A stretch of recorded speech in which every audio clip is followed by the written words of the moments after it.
Tapi banyak insiden-insiden yang terjadi di lapangan. Bahkan menurut saya pertandingan 2018 itu pertandingan yang gila ya. Karena kontrol 2 kali, foul. Kontrol 2 kali, foul. Artinya insiden itu sangat tinggi gitu loh.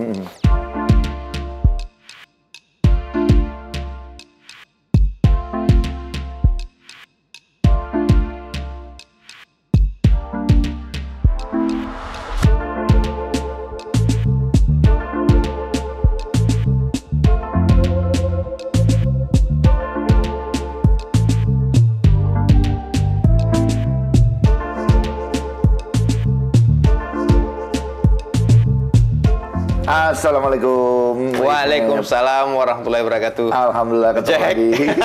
Ya. Ini pertama kali nih gue main ke rumah lu. Aduh enak banget tempatnya. Alhamdulillah. Alhamdulillah Me. Iya. Gimana sehat Me? Alhamdulillah sehat, Bung. Alhamdulillah. Nah ini kita kan bentar lagi ulang tahun nih. Iya. Jadi kita ngadain angket. Iya. Ngadain angket Story of 95 gitu. Ternyata Bang Ismet terpilih sebagai bek kanan terbaik, best of the best, story of 95. Nah, ada 80,4% yang milih. Ada komentar? Alhamdulillah yang pertama saya ucapkan kepada The Jackmania yang telah memilih ataupun mensupport saya di dalam acara polling 11 pemain untuk Persija Jakarta ya. Iya.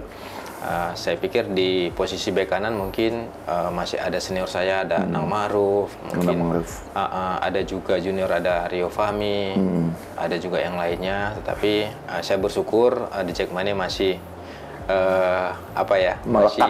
masih melekat lah, mungkin masih melekat ya. Saya juga masih belum begitu lama keluar dari Persija.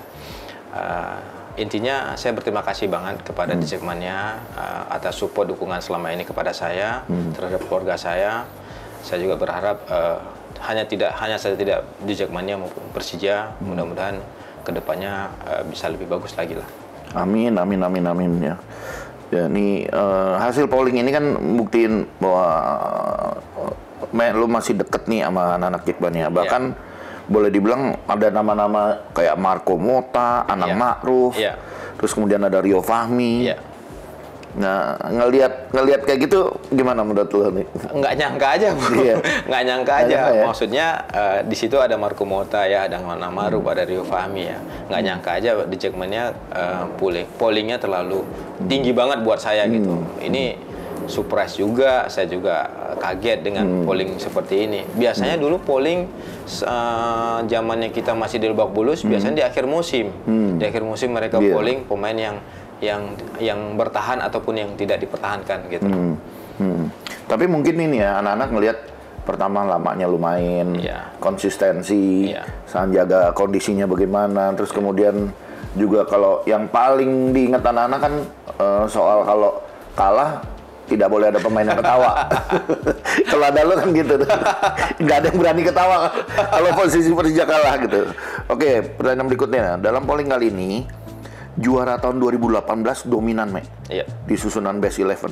Dari Andri Tani, Jamie, Rizaldi, Rico Simanjuntak, Rohit Chan, BP, sama Bang Ismet sendiri.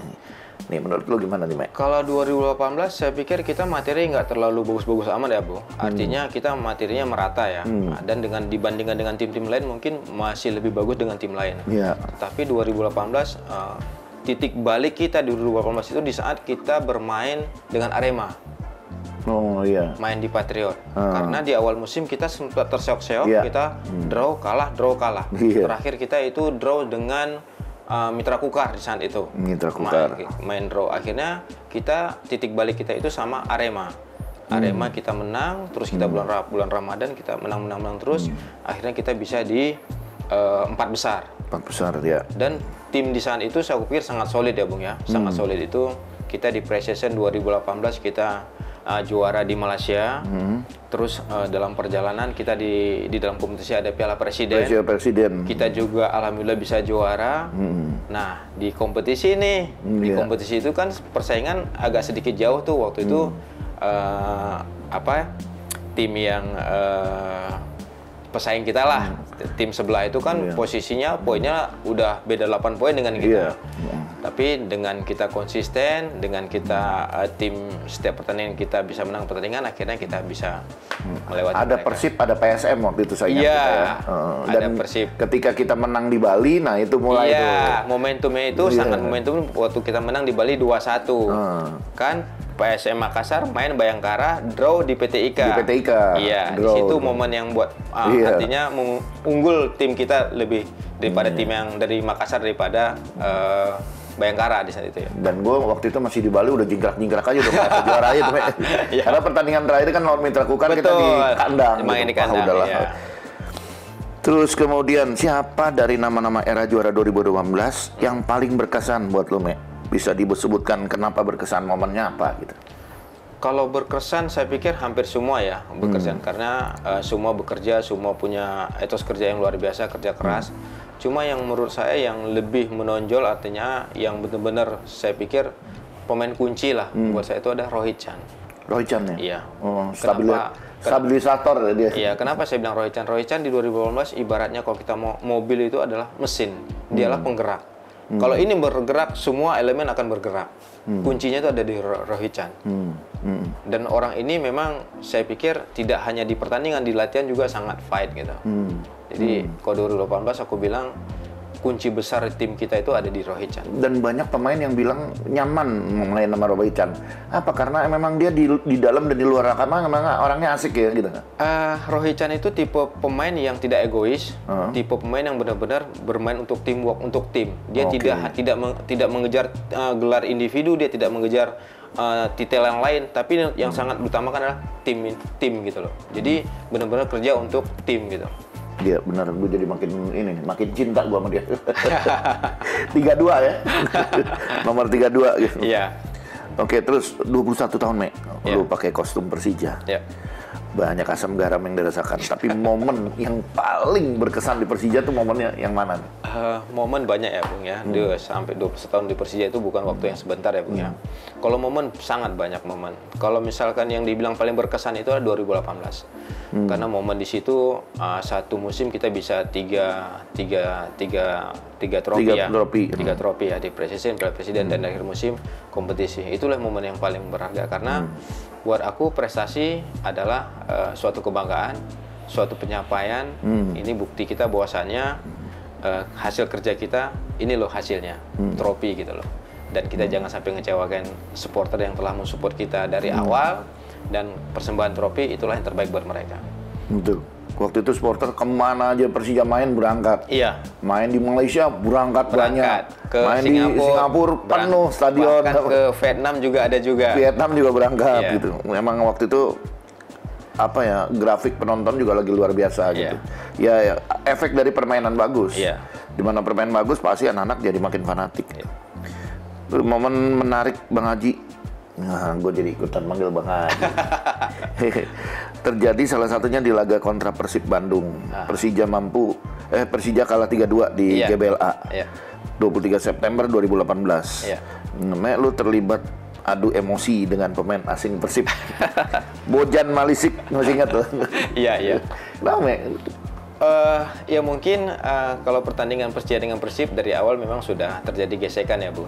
Artinya pertandingan itu bisa dibilang pertandingan El Clasico. Selalu ada gesekan, selalu ada drama, selalu pasti ada insiden gitu. Sangat menarik dengan Persib Bandung karena di pertandingan 2018 itu tidak hanya gengsi tetapi mempengaruhi klasemen gitu ya. Kita datang ke sana dengan berharap dengan 3 poin, demikian juga tuan rumah gitu. Tapi banyak insiden-insiden yang terjadi di lapangan. Bahkan menurut saya pertandingan 2018 itu pertandingan yang gila ya. Karena kontrol 2 kali, foul. Kontrol 2 kali, foul. Artinya insiden itu sangat tinggi gitu loh. Intensitas pertandingan sangat tinggi. Memang tidak gampang, Bung. Tidak gampang. Sulit banget. Tapi saya yakin, percaya sama anak-anak di sana itu kita memang udah persiapkan mental. Karena pertandingan besar itu adalah mental yang menentukan. Karena kalau kita mengandalkan fisik, teknik aja, kalau kita mental nggak siap, saya pikir kita akan bawa belur gitu. Jadi saya tekankan kepada pemain, setelah saya kumpul di tengah, saya bilang, jangan pernah takut, kita bersama-sama, kita di sini tidak sendiri, kita fokus bermain, mudah-mudahan hasil kerja keras kita bisa dapat 3 poin. Saya bilang ke anak-anak. Seperti itu. Nah ini memang yang bentuk keseriusan dari di mata Jackmania. Memang sekarang anak-anak bilang kita masih kurang figur kayak Bambang, Ismet gitu, orang-orang yang senior yang bisa ngangkat motivasi pemain-pemain muda pada saat terutama lawan-lawan yang krusial ya, lawan-lawan yang boleh dibilang kayak rival gitu. Kemarin gue juga sempat wawancara salah satu bobotoh cewek yang nikah sama Jackmania. Oh ya? Gue tanya kalau menurut kamu nih pemain Persija yang paling kamu kesel siapa sih? Dia bilang, punten sampai minta maaf berkali-kali, punten Ismet Sofyan gitu. Ismet kalau lawan Persib kayaknya ngotot banget sih, heran katanya. Tapi itu bentuk keseriusan tuh, profesional luar biasa. Iya. Gitu. Poin. Berikutnya. Iya. Dikenal sebagai bek kanan terbaik yang pernah dimiliki Indonesia. Nah, lo dikenal sebagai bek kanan terbaik yang dimiliki Indonesia. Tapi sebenarnya lu mainnya awalnya bukan bek kanan. Iya. Striker kan? Iya. Bisa cerita gimana bisa berubah posisi? Iya, Bung. Orang taunya saya tuh main fullback kanan. Padahal awalnya saya tuh main posisi striker. Saya berawal karir itu di PPLP Sumatera Utara, itu di striker, Bung. Saya ikut pelajar Asia 96, saya masih striker. 97 saya ikut pelajar Asia, itu saya pindah bek kanan. Terus PC 19 tahun saya main bek kiri. Para Olimpik bek kiri. Masuk ke tim nasional senior, saya main bek kanan atau bek kiri. Balik saya ke klub ke Persiraja Banda Aceh, saya main di striker. Oh, striker lagi. Iya. Nah, setelah saya keluar dari Persiraja Banda Aceh, saya pindah ke Persija Timur. Di situ saya pindah posisi di fullback, tidak pernah pindah posisi lagi. Yang pertama mindahin lu ke bek kanan, pelatih apa lu sendiri? Pelatih, Bung. Jadi pelatihnya siapa? Almarhum Pak Edi Santoso, orang Solo. Oh, Edi Santoso. Waktu pelajar Asia 97 di Ragunan. Kebetulan strikernya ada 5. Termasuk striker ada Bambang. Itu sebabnya lu jadi musuh bubuyutan sama Bambang ngerebut posisi striker lu. Gua kalah sama Bambang nggak kalah main, Bung. Kalah jam aja, kalah lompat doang. Kalau main gua nggak kalah. Kalah di betis ya? Iya, kalah di betisnya lompat doang gitu loh. Itu akhirnya gua ngalah main di bek kanan. Kebetulan almarhum Pak Edi ngeliat gua main di full bek kanan dia bagus, ya udah gua main di situ. Tapi pas gua balik ke klub gua asal di Medan, gua main di striker lagi. Oh ya. Nah, begitu lu balik ke lu ke Persija Timur, yang menentukan lu mau di bek kanan itu lu sendiri apa pelatih? Saya sendiri, karena sebelum saya ke Persija Timur, saya kan ikut tim nasional tuh. Ikut tim nasional, saya udah main di bek kanan, bek kiri kan. Nah, setelah itu saya putuskan di Persija Timur saya main full bek kanan. Oke. Di timnas nih, lu dikenal deket sama Aji Santoso, sama Anang Ma'ruf, terutama saat seleksi timnas Indonesia tahun 99. Ya. Momen-momen itu masih ingat? Cerita dong.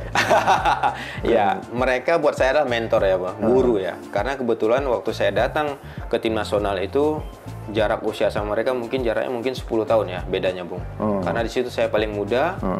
Kalau saat itu BP masih di Belanda, dia masih ada TC di Belanda. Jadi saya datang ke tim nasional tepatnya di Hotel Century. Kebetulan di Hotel Century itu saya sekamar bertiga, Bung. Saya, Aji Santoso sama Anang Ma'ruf. Nah, itu bertiga. Jadi sekamar bertiga. Ranjangnya 4, kita dihuni 3 orang pemain gitu. Nah, dari situ saya awal mulanya itu banyak masukan dari Mas Aji, dari Mas Anang, bermain seperti fullback seperti apa. Karena saya datang dari Aceh itu posisi saya striker, Bung. Seperti saya bilang, posisi striker.